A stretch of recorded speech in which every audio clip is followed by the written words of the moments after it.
드디어 1차 수술에 대해서 얘기를 하게 됐어요. 1차 수술이라는 거는 여기 치조골, 잇몸뼈가 있고 여기 이렇게 이제 잇몸이라고 하는 게 있고 여기다가 임플란트를 집어넣어서 이게 뼈하고 잘 붙게 하는 게 그게 1차 수술이에요. 근데 여기 잘 보세요. 지금 이 어떤 그냥 잇몸을 절개하고 거기다 이제 드릴로 뼈에다 구멍을 뚫어서 임플란트를 집어넣고 꼬매고 그러면 끝이지만 그거에 대해서 좀 내용을 알고 있어야 훨씬 재미도 있고 그래서 좀 얘기를 할게요. 자, 임플란트라는 거는 뭐라고 그랬어요? 우리가 이가 빠졌어. 그러니까 이라고 하면은 치아 머리도 있고 뿌리도 있고 하지만 실제로는 이제 겉으로 보이는 거는 이 머리가 없어진 거잖아요. 그죠? 그러니까는 이 머리를 갖다가 다시 제자리에 놓기 위해서 그 머리를 잡아줄 여기다가 이를 이렇게 만들어 갖다 붙여야 되는데 요걸 잡아주기 위한 장치가 임플란트잖아요. 이게 고정이 딱 돼 있어야 돼. 우리가 무슨 벽에다가 못을 박고 거기다가 뭘 걸고 이게 고정이 돼 있어요. 여기다 뭘 걸칠 수 고정시키는 장치다라고 얘기를 했어요. 근데 고정시키는 장치인데 아니 그러면 벽에다가 못을 박듯이 뼈에다가도 못을 박아 놓고 그렇게 하면 될 텐데 뭐가 이렇게 복잡한가 이제 생각을 해볼게요. 자, 여기 뼈에다가 아무런 못이나 갖다 박아 놓고 그러면 이게 물론 뼈가 딱딱하고 그러면 딱 집어넣으면 이게 빡빡하겠죠. 안 움직이겠죠. 근데 이게 그냥 갈까? 왜 안 가죠?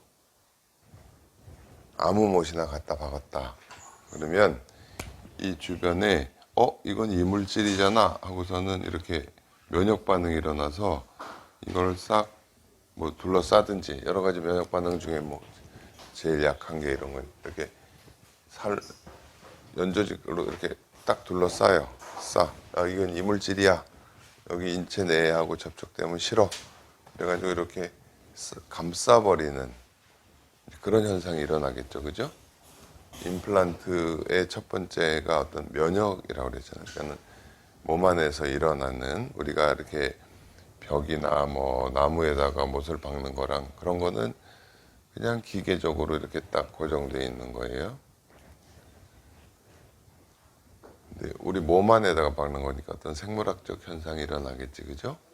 그래서 이런 면역 반응이 일어나지 않는 어떤 재료여야 되겠다라고 얘기를 했잖아요.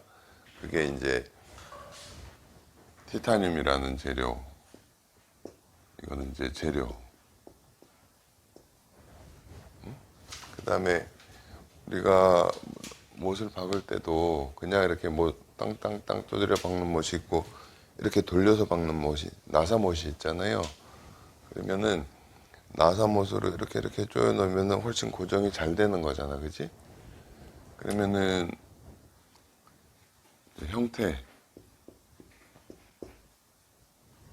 그 다음에 조금 더 깊이 들어가면 이제 그 나사못의 표면, 요 세 가지가 우리가 이제 골유착을 이루는데 어떤 임플란트라는 그 제품에 갖춰야 될 특성이라고 그랬어요. 티타늄이라는 재료를 쓰면 어쨌든 여기 들어가서 이런 면역 반응은 안 일어나. 그러면은 자 봐요. 우리가 처음에 임플란트를 뼈에다가 이렇게 고정을 시켰어요. 그러면 이게 시간이 지나도 그냥 가만히 그대로 있는 거예요. 그러니까 이런 이렇게 콘크리트나 이렇게 나무에다가 못을 박듯이 그런 게 아니에요. 우리 몸이라는 거는요. 내가 잘 어떤 시간적인 건 기억을 못 하겠는데 일주일인가 뭔가 지나면 이 몸의 세포가 다 바뀌는 거라고 그래. 그러니까는 여기 이렇게 노화된 세포가 없어지고 그다음에 새로운 세포가 또 생기고 끊임없이 재생되는 거예요. 우리 생물학적인 현상이라는 거는 계속 재생되는 거야. 근데 봐봐. 그 생물학적 현상이라는 게 재밌는 게 뭐냐면 계속 재생되면 시간이 지나면 이게 계속 그렇게 통통해져야 되잖아. 근데 어느 정도 형태나 크기에 이르면 그 다음에는 없어질 거 없어지고 또 새로 생기고 그래서 요게 유지가 되는 거예요. 요게 유지가 돼. 이게 그냥 가만히 어떤 아무것도 변화가 없는 그런 정적인 상태가 아니고 계속 변하는 상태라는 거예요. 그걸 평형이라고 얘기를 하죠. 평형. 없어지는 거랑 새로 생기는 거랑 같이 이렇게 맞아가지고. 그러면은 몸속에 이런 임플란트라는 게 들어갔을 때 처음에는 말이에요. 이 딱딱하게 고정이 돼 있지만 여기다가 우리가 임플란트를 심기 위해서 뼈를 뭐 조금이라도 갈고 어쩌고 했잖아요. 그렇게 손상받은 뼈가 이렇게 싹 없어지면서 새로운 뼈로 이렇게 채워지고 그렇게 돼요. 그러니까는 처음에는 이런 그림을 그려요. 보통 이렇게. 이거는 기계적 고정이다. 처음에 우리가 임플란트를 뼛속에다 놓고 빡빡하게 조여놨을 때 그 당시에 고정되어 있는 걸 1차 고정 이렇게 얘기해요. 1차 고정. 1차 고정이라는 거는 뼈의 어떤 기계적인 형태에서 꽉 잡아주는 그거. 근데 그게 시간이 지나면은 이 약간의 손상된 뼈들이 없어지면서 새로운 뼈가 채워지고 그런 과정으로 가요. 그러면은 여기에 붙어 있던 손상된 뼈들이 없어지면 어떻게 돼? 고정이 점점 떨어질 거 아니에요. 그죠? 그죠? 기계적으로 고정되어 있는 기계적 고정은 점점 약해지는 거예요. 근데 이것이 없어지고 다시 이제 새로운 뼈들이 채워지고 뼈에 가까이 가서 생기고 하면서 이거는 생물학적인 고정이 되는 거예요. 생물학적 고정.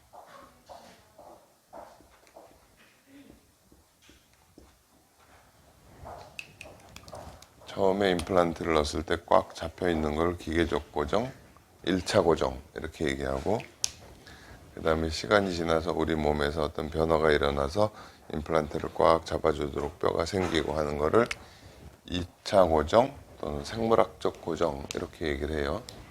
그러면 봐봐요. 우리가 저번에도 얘기했다시피 우리 몸이 이렇게 날카로운 칼로 살짝 비면 다시 이렇게 흉터도 안 남고 이렇게 원래 상태 살로 채워지지만 뭐 깎였다든지 데였다든지 그런 흉터가 남잖아요. 응? 그러면 여기 이런 현상이 못 일어나요. 여기가 너무 많이 손상을 당하면 그렇게 되겠죠, 그죠? 그러니까는 뼈를 깎을 때 굉장히 이렇게 그러니까는 샤프한 드릴 날이 칼도 그렇잖아요. 칼이 이렇게 날카로우면 싹 잘라지지만 날이 뭉툭해지면은 종이 같은 걸 잘라도 막 우둑두둑 되잖아. 뼈를 깎을 때도 그 드릴이 항상 날카롭게 잘 깎을 수 있는 드릴이어야 돼요. 그죠? 그 다음에 그 드릴이 또 이렇게 열이 나지 않게 계속 이렇게 뭘 뿌려준다든지. 그래서 골유착이 되려면은 그 다음에 조건이 이제 수술부의 상태, 수용부의 상태라는 얘기를 했어요. 뭐 예를 들어 가지고 여기 이렇게 막 염증이 있는 상태다 그러면 잘 안 아물겠죠. 그죠? 건강한 상태에서 날카롭게 이렇게 그었을 때는 흉터도 안 남고 싹 아물어. 이게 흉터 같은 조직이 생기면 안 되고 뼈로 딱 생겨야 되잖아. 그러니까는 그다음에 수술 방법.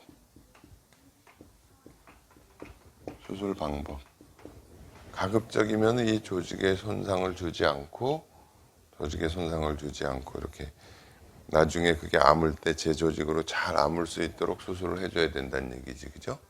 이게 이제 치과 의사가 하는 중요한 일이고, 그다음에 이제 하중을 한 얘기가 있는데 요거는 이제 좀 나중에 얘기고요. 우선 임플란트 이렇게 돼야 골유착이라는 현상이 일어나서 치아 머리를 잡아줄 수 있는 고정체의 역할을 할 수 있다 그 얘기예요. 네? 네. 그리고 그 처음에 있던 재료라든지 임플란트에 대한 거가 하나가 있고, 요거는 이제 병원이나 뭐 의사가 판단해서 조절해야 될 부분이고 그렇다는 얘기를 했죠. 근데 이 자체에서 문제가 돼서 나오는 건 사실은 병원에서 어떻게 뭐 책임질 수 있는 부분은 아니에요. 그러니까는 제조회사가 식약청의 허가를 받고 만들면 그걸 믿고 하는 거죠. 자, 다시 봐요. 그러면 임플란트를 여기다 이제 뼈에다 이렇게 박았다. 그러면 처음에는 뼈 자체가 이렇게 꽉 잡아주고 있지만 이거는 약간 손상된 뼈가 이렇게 점점 없어지면서 약간 헐거운 상태가 돼. 그러면서 다시 새로운 뼈가 이렇게 가서 차면서 딱 고정시켜 주는 게 되는 거예요. 그러니까는 임플란트를 우리가 한 이쯤 되면 이제 우리가 뭐 이렇게 MPT라는 걸 하잖아요. 그래서 고정이 잘 됐구나. 그래가지고 여기서 이제 이를 만들어 붙이고 뭐 그런 작업을 하잖아요. 그죠? 근데 만약에 이게 안 되고 여기 보세요.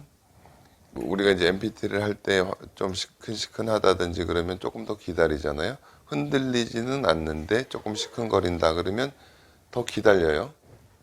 기다리면 이게 점점 이제 더 커지는 과정에 있다라고 보는 거야. 근데 만약에 시간이 지나도 계속 똑같이 흔들려. 그러면 그건 이미 이렇게 살로 둘러싸여 버린 거예요. 그죠? 여러분이 가끔 봤죠? 임플란트가 흔들려서 뺐을 때 이렇게 살로 둘러서. 이거는 암만 기다려도 다시 붙을 수가 없어요. 그죠?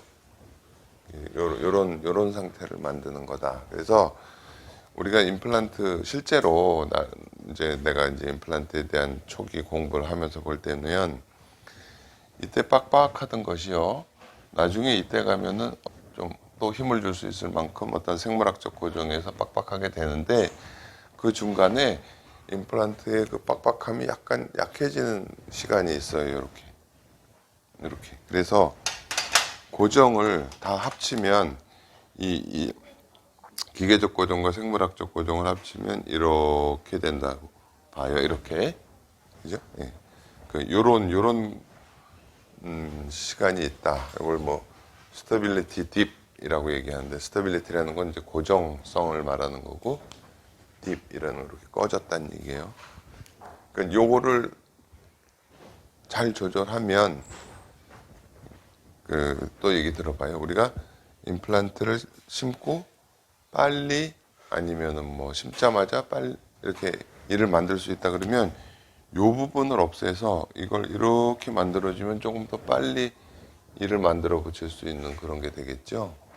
그래서 임플란트 표면에다가 뭐 표면 처리도 하고 뭐 무슨 칼슘 같은 거를 바르기도 하고 그러는 거예요. 조금 어렵지만 이런 거를 듣고 보면 재미가 있어요. 재생이 된다고 그랬어요. 재생이라는 거는 항상 낡고 오래된 조직들은 이렇게 없어지고 새로운 게 가서 채워진다는 얘기예요. 우리 몸이 다 그렇다고 다. 바위는 가만히 있어. 이거는 그냥 다 깎여서 없어질 때까지 그대로 있는 거지만 우리 몸은 바위 표면에서도 또 어떤 변화가 있기 계속 새로 나오는 거예요. 그래서 여러분이 이제 참고 삼아 알아야 될 게 브론즈라고 요즘에 가끔 얘기하는 게 있어요. 브론즈.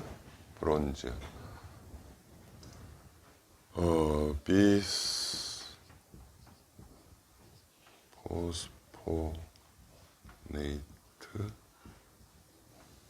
릴레이티드 오스테오 네크로시스 오브 더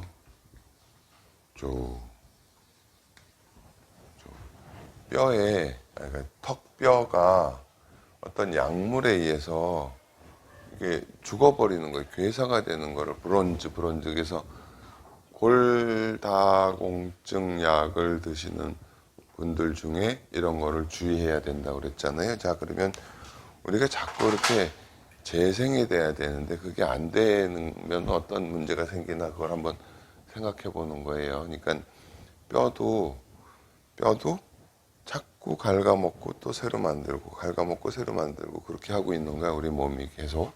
그런데 골다공증이라는 게 생기는 게 적어서 이렇게 뼈가 이렇게 구멍이 뻥뻥뻥뻥 난 상태가 됐다. 그러면 특히 이제 이런데 고관절 같은 데가 그 골다공증이 생기면은 뭐 굉장히 위험한 상태가 되고 하니까 약을 먹는데 어떤 약을 먹냐면 이 깎아내고 새로 만들고, 그러니까 파골세포라는 게 있어요. 파골세포는 이제 오래된 뼈를 깎아먹는 세포, 조골세포는 거기를 따라가면서 계속 뼈를 만드는 세포. 근데 이 조골세포의 활동이 약해서 뼈를 제대로 못 말고 있으니까 이 파골세포가 뼈를 깎아 먹지 못하게 차단하는 거라고 그래요. 내가 듣기로는 이 비스포는. 그러면은 계속 어떤 없어지고 새로 생기고 이렇게 신진대사가 돼야 되는데 그게 안 일어나니까 조그만 자극에 의해서 뭐 새로 생기고 이런 게 약한데 이런 어떤 형평이 이루어지지 않으니까 뼈가 그냥 이렇게 자꾸 죽어버리는 거예요. 그런 걸 브론즈라고. 비스포스포네이트라는 약제, 뭐 여러 가지 약제가 있지만 뭐 먹는 약도 뭐 한 달에 한 번 먹기도 하고 뭐 가서 주사를 맞기도 하고 그 약제가 굉장히 위험하다는 거지. 그래서 이걸 약자만 따가지고 브론즈 이렇게 하고 뭐 한 3개월 이상 끊어서 뭐 치과 치료를 하라는 얘기도 하고, 그다음에 골다공증 약을 먹기 전에 치과 치료를 다 끝내고 약을 먹어라 그런 얘기를 하기도 하고 그래요. 근데 그 나중에 조금 요게 바뀌었어요. 브론즈가 아니고, 그러니까는 턱뼈에 괴사가 일어나는 건 똑같은데 꼭 비스포스포네이트뿐 아니라 어떤 호르몬 제제 중에도 이런 현상이 나타나는 그런 부작용이 있는 약들이 있더라. 뭐가 그렇게 되는지는 확실치는 않죠. 하지만 어쨌든 이거는 그런 위험성이 있기 때문에 주의를 해야 된다. 자, 보세요. 뼈가 재생이 돼서 여기에 이제 딱 붙었어. 그러면 이제 이렇게 되잖아요. 그죠? 그러면 여기에 뭐 힘이 가해지고 그러면 그 다음에는 이 뼈가 조금 더 단단해지기도 하고 그런 어떤 이제 또 평형 상태를 이루게 돼요. 그러니까 우리가 그냥 이 몸을 이렇게 해서 젖히고 임플란트를 집어넣고 그러면 뭐 그 수식 자체는 간단하잖아. 뭐 이런 데다가 나사 박는 게 뭐 그렇게 어렵겠어요. 이런 내용을 알고 해야 제대로 정확하게 할 수가 있겠죠. 1차 수술이라는 거는 고정체를 만드는 건데 그 고정이 어떤 기계적 고정이 아니라 결국은 생물학적 고정이 됐을 때 거기다가 이제 이를 만들어 붙일 수가 있는 거다. 그만큼 기다리는 거예요. 그 시간을 조금 짧게 만들 수도 있고 뭐 하는 거고. 근데 그 생물학적 현상은 첫째 우선 들어가서 면역 현상이 일어나지 않는 재질이어야 되고, 그 다음에는 이제 수술에 의해서 상한 뼈들이 다시 없어지고 재생되고 이런 과정을 겪고, 그 다음에는 그 상태가 유지되면서 이렇게 평형을 이루는 거다. 그러니까 그 간단한 1차 수술인 것 같지만 그 속에 있는 내용이 굉장히 많지. 우리가 이게 하다못해 이렇게 걷는 것도 대단히 복잡한 게 있을 거예요. 간단한 것 같지만, 그죠? 그래서 조금이라도 이런 내용을 좀 알면 1차 수술, 그걸 임플란트를 뼈에다 박아 놓는 걸 1차 수술이라고 하고, 퍼스트 스테이지 서저리라고 얘기하기도 하고, 그 다음에 이제 고정은 1차 고정, 뭐 기계적 고정, 그 다음에 결국은 2차 고정, 생물학적 고정이 생겨야 된다. 요게 잘 되도록 심을 때 제대로 잘 심어야 된다. 그걸 알고 다음 시간부터 이제 그 실제적인 거에 대해서 또 얘기를 할게요.